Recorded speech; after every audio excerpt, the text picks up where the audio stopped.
Hi friends, welcome to my channel. Today recipe is egg puff.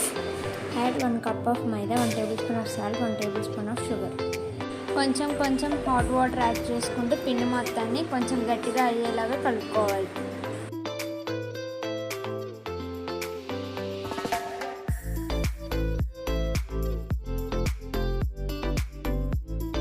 వీడియోలో చూపిస్తున్న విధంగా మెత్తగా సాఫ్ట్గా దూదిలాగా రావాలి.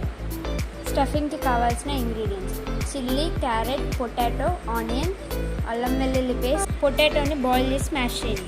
ముందుగా కలుపుకున్న పిండిని 20 minutes పక్కన పెట్టాలి. పక్కన పెట్టిన పిండిని ఇప్పుడు బాల్స్గా చేసుకొని వీడియోలో చూపిస్తున్న విధానంగా చేయాలి.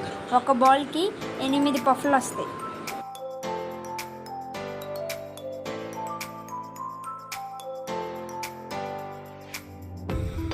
ఇప్పుడు బటర్ అప్లై చేసుకోండి.